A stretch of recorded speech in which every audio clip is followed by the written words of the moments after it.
আপনি দেখেন যে গোয়েন্দার যে ব্যর্থতা আমরা দেখেছি, আপনি দেখেন 17-18 বছর আওয়ামী লীগ আমলে আপনি যদি কেউ যেন মাটির নিচে থাকতো তাকে উঠে নিয়ে আসতো। আর একটা লোক ঢাকা শহরে পল্টনের মতো জায়গা, এত গুরুত্বপূর্ণ একটা জায়গা, সেই জায়গা থেকে গুলি করে হত্যা করে সে আবার দেশের বাইরে চলে গেল এবং দুপুর 2টার সময় এমনি এমনি। এটা তো সহজে দেখার সুযোগ নেই আসলে। তার হাদি কেন টার্গেট? হাদি এজন্য টার্গেট, এখানে এক ঢিলে দুই পাখি মারার একটা প্রয়াস ছিল। কেন প্রয়াস ছিল? দেখেন, বড় বড় সমন্বয়করা তো ছিল, সমন্বয়কদেরকে টার্গেট করা হয় নাই, হাদিকে টার্গেট করা হয়েছে কতদিন আগ থেকে। প্রায় এক সপ্তাহ ধরে একটা প্ল্যান করা হচ্ছে, তার সাথে ঘোরাফেরা করেছে, তার সাথে চলাচল করেছে, তার বিশ্বস্ত হয়েছে তারা। তাহলে কেন হাদিকে টার্গেট করা হলো? কারণ হাদি যে আসলে ইলেকশন করছে, সে এখন খুবই একটা গুরুত্বপূর্ণ একটা জায়গা। বিএনপির মির্জা আব্বাস সাহেব এবং জামাতের থেকে বলা হচ্ছে ডাকসুর ভিপি সাদিক কাইয়ুমকে সেখানে করা হবে। তাহলে আজকে যদি হাদিকে আক্রমণ করা হয়, তাহলে তীর প্রথমে আসবে কোথায়? মির্জা আব্বাসের দিকে। যে মির্জা আব্বাস তার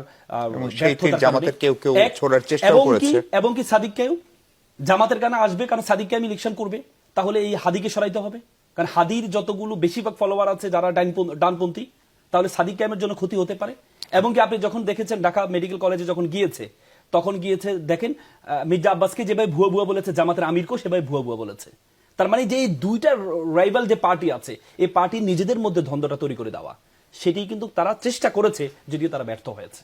আরেকটি কারণ কি হাদিকে আঘাত করার? আরেকটি কারণ হচ্ছে তরুণ প্রজন্মের মধ্যে ভয় ঢুকিয়ে দেওয়া। কিন্তু যদি এই দুইজন রাইভালের মধ্যে যদি যুদ্ধ শুরু হয়, একজন একজনকে টার্গেট করে যদি কথা শুরু হয় এবং একজন একজনকে দিয়ে ব্লেম গেম শুরু হয়, তাহলে তো নির্বাচনের যে সুস্থতা, যে সৌন্দর্যতা, সেটা তো শুরু হবে না। আমাদের পুরো বাংলাদেশের গতকাল কেন আপনার এই যে সীমান্তগুলোকে লক করা হলো, এর আগে লক করা হয়নি কেন? ঢাকা সিটি লক করলে বোধহয় আটকানো যেত, সীমান্ত দরকার ছিল না। বিষয় আমাদের বাংলাদেশে আমরা 17-18 বছর দেখেছি, যারা মোবাইল ব্যবহার করে না তাদেরকে আপনি গর্ত থেকে বের করে নিয়ে আসেন, গোয়েন্দারা নিয়ে আসছেন, কে কি করছে সবকিছু তারা বের করতে পারে।